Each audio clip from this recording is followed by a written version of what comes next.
Bonjour, je suis Claudia Prolongeau et vous écoutez Crime Story, le podcast de faits divers du Parisien. Décidément, ce sont les faits divers et leurs conséquences qui ont la vedette aujourd'hui. Des restes humains ont été retrouvés sur la propriété. Le préfet de la région Corse a été assassiné de plusieurs balles dans la tête ce soir. Un couple et ses 4 enfants ont donc disparu. L'enquête s'oriente aujourd'hui vers un geste criminel. Chaque semaine, je vous raconte une grande affaire criminelle en m'appuyant sur l'expertise du chef du service police-justice du Parisien, Damien Delseny. Bonjour Damien. Bonjour Claudia.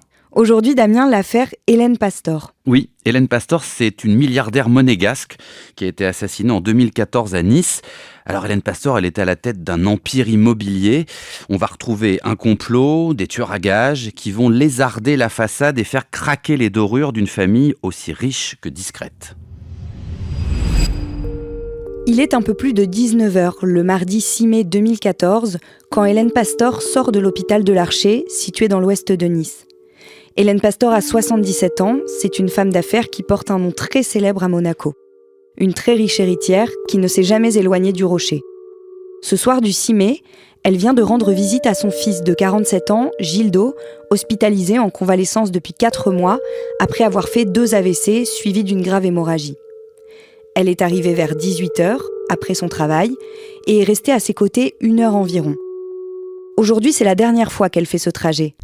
L'état de Gildo s'est amélioré, et même s'il lui est toujours difficile de parler, il doit rentrer le lendemain chez lui, à Monaco. Sur le parking, le chauffeur et majordome d'origine égyptienne, Mohamed Darwish, attend celle qu'il appelle Madame. Depuis la 15aine d'années qu'il est à son service, il accompagne Hélène Pastor partout, même si leurs relations ne sont pas toujours au beau fixe. Il exige trop souvent des rallonges imprévues selon elle, et elle le soupçonne de l'espionner. Elle s'en est même débarrassée un temps, avant de le reprendre par défaut, raconte un de ses amis, car elle n'avait trouvé personne d'autre pour le remplacer. À 19h10 donc, elle prend place à ses côtés, dans le monospace Lancia noir qui doit la ramener en principauté.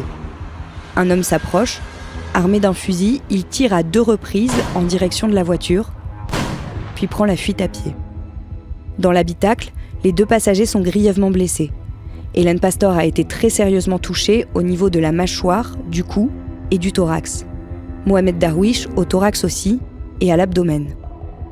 Les secours interviennent, le quartier est bouclé et les 2 blessés sont immédiatement évacués vers les urgences de l'hôpital Saint-Roch dans le centre-ville de Nice. Leur pronostic vital est engagé. Plus tard, Gildo racontera que depuis sa chambre d'hôpital, où tout était d'habitude très calme, il a entendu du bruit, une agitation extérieure. Puis que la directrice est venue le voir pour lui dire que sa mère était blessée. Fusillade ce soir, les images viennent d'arriver, c'était devant l'hôpital L'Archer avec cette voiture, on va voir les vitres éclatées, visées. Hélène Pastor, elle a été blessée ainsi que son chauffeur. Hélène Pastor, membre de la richissime dynastie monégasque. Damien, quelles sont les premières constatations des enquêteurs qui arrivent sur les lieux de l'attaque ? Les enquêteurs ils vont trouver une voiture avec un habitacle où il y a évidemment des débris de verre, les vitres ont explosé, il y a du sang, et puis surtout ils vont voir tout de suite la présence de petits plombs, ce qui leur indique que le calibre est plutôt, l'arme du crime est plutôt un fusil de chasse, c'est pas forcément un calibre ou une arme habituelle pour ce genre de travail, si on peut dire. Et puis ce qui va les alerter évidemment d'emblée, les policiers, c'est le nom et la personnalité de la victime. Hélène Pastor, c'est pas n'importe qui, c'est un nom qui pèse des milliards, ni plus ni moins, et pourtant elle semble avoir été victime d'un guet-apens digne d'une figure du milieu. Les premiers témoignages laissent les policiers un peu pantois. Oui, parce que d'abord, ils comprennent que le tueur, celui qui a tiré, il a agi à visage découvert, ce qui n'est pas très fréquent quand on monte ce genre d'opération. Et puis surtout, après avoir tiré une première fois sur la vitre côté passager de la Lancia, donc dans la direction d'Hélène Pastor, il a fait le tour du véhicule, il a tiré une seconde fois, là cette fois-ci en direction du chauffeur, un peu comme si Hélène Pastor et son chauffeur étaient les 2 cibles, ce qui peut paraître un peu étrange en fait tout de suite. Très vite, on sait qu'en plus du tireur, il y avait un complice sur place. Les policiers ils vont faire un travail d'enquête un peu classique, ils vont saisir toutes les bandes de vidéosurveillance qui se trouvent autour de l'hôpital, il y a quelques caméras qui filment les alentours de l'hôpital, et ils vont effectivement voir arriver 2 personnes dans 2 taxis différents, dont un qui manifestement est venu là pour guetter un petit peu les entrées et les sorties et donner une sorte de top départ au tireur qui se trouve un petit peu en retrait, mais effectivement ces 2 hommes ils apparaissent assez vite sur les caméras, donc on comprend qu'ils sont 2 sur la scène de crime. L'arme qu'utilise le tireur, c'est un fusil à canon scié. C'est une arme qui est très inhabituelle. Pourquoi ? Parce que le fusil à canon scié qui va tirer donc de la chevrotine du calibre 12, c'est pas du tout une arme de tueur à gages, quoi, pour faire simple. C'est une arme qui est pas très précise, donc ça nécessite de s'approcher de sa cible au maximum. Alors c'est une arme qui fait beaucoup de dégâts, hein, on va le voir aussi malheureusement dans cette histoire-là. Mais en général, les règlements de compte, ils se font soit avec des kalachnikovs, parce qu'on peut se mettre très très loin et faire beaucoup de dégâts très très loin, soit on prend une arme de poing, c'est-à-dire soit un pistolet, soit un revolver, qui est plus précise et qui permet de s'approcher et de signer en quelque sorte un assassinat. L'arme de chasse, un peu comme ça, le fusil à canon scié, c'est pas une arme très répandue dans ce type de règlement de compte. Comment est-ce que le tireur présumé et son complice se sont enfuis ? Alors là aussi c'est un peu étrange parce qu'on sait par les caméras de surveillance qu'ils sont arrivés en taxi tous les deux dans un taxi différent, et quand ils quittent la scène de crime juste après ils partent en courant, donc ils partent à pied, et on sait qu'après ils vont récupérer un scooter qui avait été déposé un peu plus bas parce que l'hôpital où ils se trouvent se situe sur un peu sur les hauteurs de Nice. Donc c'est une fuite à la fois organisée parce qu'il y a un scooter qui a été posé là pour les récupérer, mais en même temps ils partent en courant, ils sont arrivés en taxi, enfin tout ça semble pas très organisé quand même. Est-ce qu'un mobile potentiel se dégage au début de l'enquête ? Alors à cet instant-là, non, parce qu'on peut imaginer que voilà, Hélène Pastor peut avoir beaucoup d'argent sur elle, donc ça peut être un motif crapuleux. Simplement, quand les policiers voient les premières images, parce qu'ils ont quasiment l'assassinat qui est filmé, il n'y a pas vraiment d'échange. C'est-à-dire que le tireur, il arrive, il ouvre le feu tout de suite. Après, il va aussi ouvrir le feu sur le chauffeur. Et puis surtout, quand les policiers fouillent la voiture, il y a le sac à main d'Hélène Pastor dans la voiture. Rien n'a été volé. Donc le mobile, c'est définitivement pas le vol. Donc si c'est pas le vol, c'est que ces deux personnes sont venues, en tout cas le tireur, il est venu pour tuer les occupants de la voiture, donc Hélène Pastor et éventuellement son chauffeur. Le samedi 10 mai 2014, à 12h30, l'hôpital Saint-Roch de Nice annonce la mort de Mohamed Darwish, à 64 ans. Les nouvelles de sa patronne sont en revanche rassurantes. Si son pronostic vital est toujours potentiellement engagé, Hélène Pastor se trouve dans un état clinique stable, on peut espérer qu'elle s'en sorte. Mais 11 jours plus tard, le mercredi 21 mai, elle succombe à son tour à ses blessures. Devant le siège du groupe monégasque, le drapeau rouge et blanc de Monaco est en berne. La mort de la riche héritière ne laisse personne indifférent dans la principauté, et sûrement pas le prince lui-même, qui a rapidement publié un communiqué pour exprimer sa peine. À Monaco, c'est la stupeur. J'étais très choquée parce qu'on pensait qu'elle allait s'en sortir quand même. Je suis restée bouche bée là. C'est horrible. C'est horrible. Tout le monde connaît Hélène Pastor, au moins de nom. Héritière d'une famille qui a fait fortune dans l'immobilier et qu'on surnomme les maçons de Monaco, elle est à la tête d'une douzaine de sociétés détenant des immeubles ou des copropriétés et employant environ 80 personnes. Pendant des années, chaque grue, chaque projet immobilier dans la principauté portait le nom de Pastor. Tailleur de pierre, le fondateur de la dynastie a quitté l'Italie pour s'installer dans la principauté. Profitant du boom immobilier d'après-guerre, son fils, le père d'Hélène Pastor, fait fructifier l'entreprise familiale jusqu'à devenir la première fortune du Rocher. Le tout avec la bénédiction de Régnier III, prince de Monaco à l'époque et ami de la famille. Depuis 3 générations donc, la famille Pastor règne sur le marché immobilier de la principauté où elle posséderait au moins 3000 appartements, soit 15% du parc de logements. Dans une ville où le prix moyen du mètre carré dépasse les 50 000 €, ça représente un véritable empire. Son patrimoine se chiffre à plusieurs milliards d'euros et ses revenus annuels à plusieurs dizaines de millions. Le mercredi 28 mai 2014, Hélène Pastor est inhumée dans le caveau familial du cimetière de Monaco, en surplomb du quartier de Fontvieille. Des policiers sont présents, en nombre, et filtrent les entrées. Seules 50 personnes sont autorisées à participer. Le tri a été fait, il y a seulement la famille proche et le prince Albert. À ce moment-là, on ne sait toujours pas qui a tué Hélène Pastor, ni pourquoi. Dans la principauté, les rumeurs circulent déjà. Les 2 enfants de la milliardaire, Gildo et Sylvia, sont dévastés, hagards.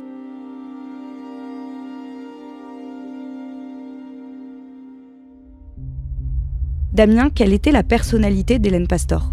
On peut la résumer par un proverbe tout simple et très connu. Pour vivre heureux, vivons cachés.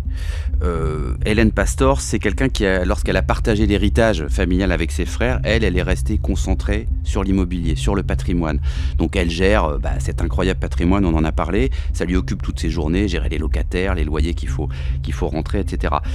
C'est une femme qui sort très peu, Elle n'est pas du tout dans les mondanités, elle fait quelques soirées presque quand elle est obligée de les faire, mais évidemment sur cette Côte d'Azur et en principauté de Monaco, où il est d'ordinaire, on se montre, on a des belles voitures, on met des belles robes, on va à des soirées, il y a beaucoup de soirées à Monaco. Elle, on la voit quasiment jamais dans ce genre de mondanité. Sa seule petite folie, c'est de sortir ses chiens sans garde du corps dans les rues monégasques. Et d'ailleurs, elle est tellement discrète qu'au moment de sa mort, les agences de presse qui cherchent des photos d'Hélène Pastor, ils en trouvent quasiment pas, très peu. Il y en a une, deux qui traînent. Effectivement, lorsqu'elle a daigné aller à une soirée, on la voit, c'est une brune avec des cheveux évidemment légèrement blanchis, une femme plutôt souvent, enfin sur les quelques photos qu'on a, qui est souvent habillée de sombre. Elle est souvent habillée avec un tailleur Chanel noir. Voilà, quelqu'un dont on sent que voilà, elle fuit les flashs, elle fuit les appareils photo. Et est-ce qu'on sait un peu à quoi ressemblaient ces journées ? En fait, ses journées, c'était de se faire déposer à son travail, qui est pas très loin de là où elle habite. Elle habite dans une des tours que sa famille possède et a construite. Et puis le midi, elle mange une salade toute seule dans son bureau. Elle reçoit les différents locataires. Elle gère vraiment le patrimoine immobilier. Et puis le soir, elle rentre assez tôt chez elle, vers 19h. Pareil, elle va pas au restaurant, elle sort pas tellement. Et il se raconte qu'elle dînait d'un simple bouillon, puis elle allait se coucher. Donc voilà, c'est pas une vie très... c'est pas une vie... très joyeuse, en tout cas très démonstrative. Elle se couche de bonne heure, elle part pas tellement en vacances, elle fuit les mondanités. Voilà, c'est ça la vie d'Hélène Pastor. Mais c'est quand même une vie de milliardaire.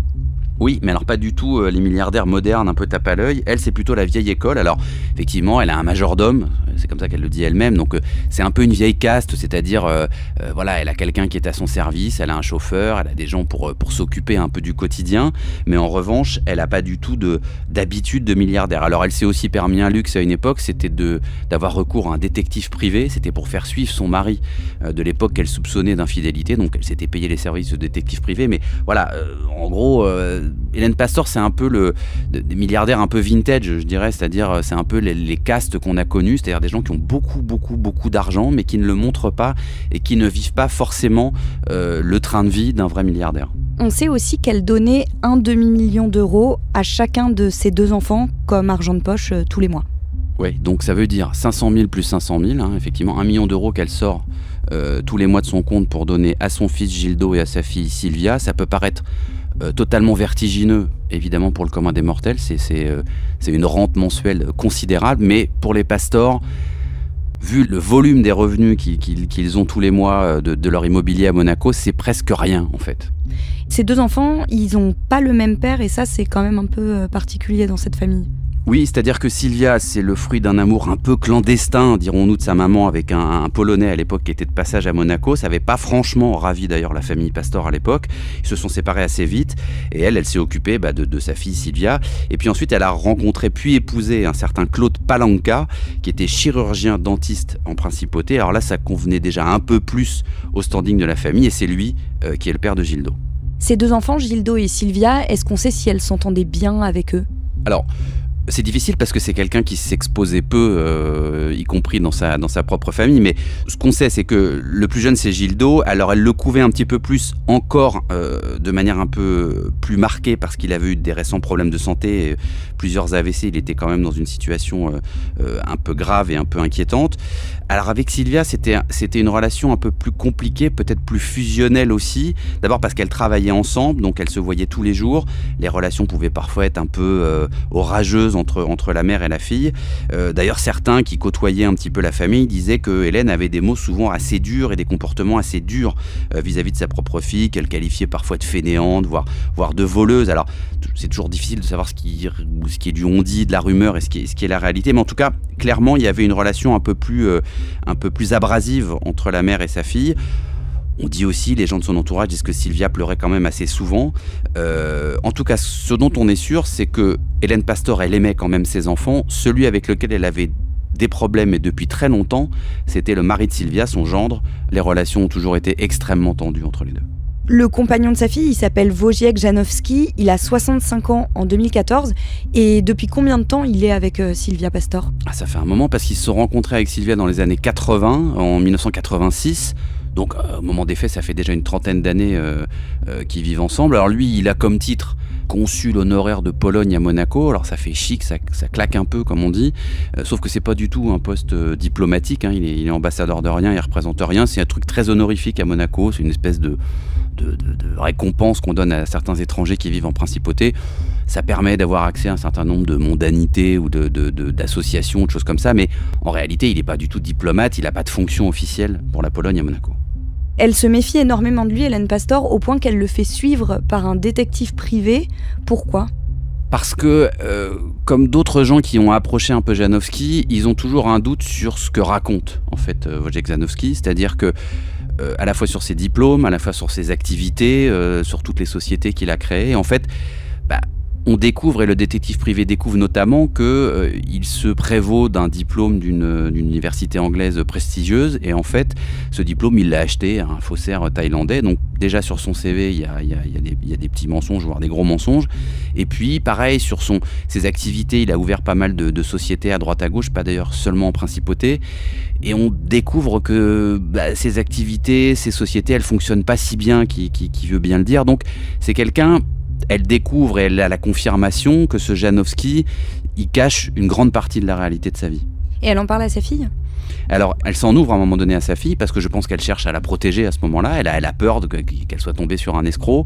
Ça se passe pas très bien du coup entre la mère et la fille parce que Sylwia aime Wojciech Janowski. Donc il y a une dispute à ce moment-là parce que sa mère cherche sans doute à l'alerter et Sylwia le prend assez mal. Pendant un temps, les enquêteurs se demandent si la cible de cette attaque mortelle n'était pas Mohamed Darwish, le chauffeur d'Hélène Pastor. Mais il apparaît que c'est bien l'héritière qui a été visée. Les premiers jours qui suivent l'attaque, les enquêteurs arrivent à lui rendre visite à l'hôpital.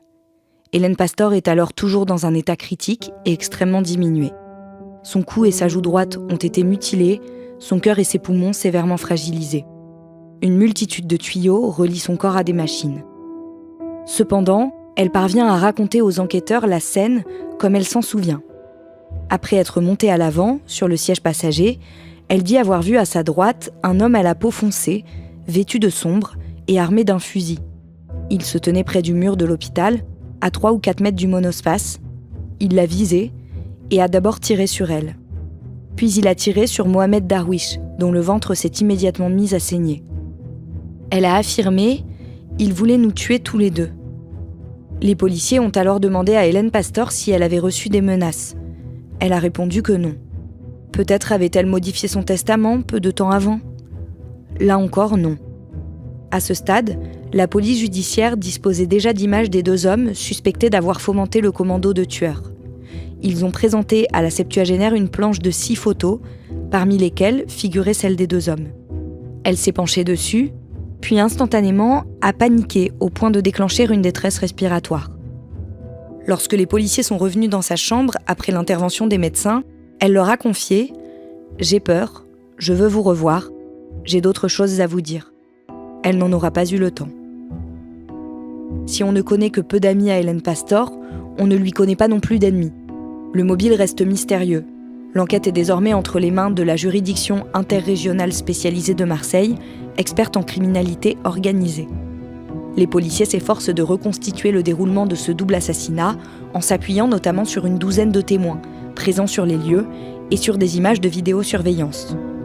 Dans les médias qui se sont emparés de l'affaire, on remonte le fil de la vie d'Hélène Pastor. La même question est sur toutes les bouches, qui peut bien lui en vouloir ? Aussi, quand le 23 juin, la police annonce un énorme coup de filet et l'arrestation de 21 personnes dans le cadre de l'enquête sur sa mort, l'information fait la une des journaux. Du nouveau dans l'enquête sur la mort de Hélène Pastor et de son chauffeur assassiné fin mai devant l'hôpital Larcher de Nice. On a appris qu'une vingtaine d'interpellations venaient d'avoir lieu à Marseille. Le procureur de la République de Marseille doit tenir une conférence de presse demain après-midi. Vous venez d'écouter l'épisode 1 du podcast de faits divers du Parisien, Crime Story, consacré à l'affaire Hélène Pastor. Suite et fin de ce podcast dans l'épisode 2, déjà disponible sur toutes les plateformes.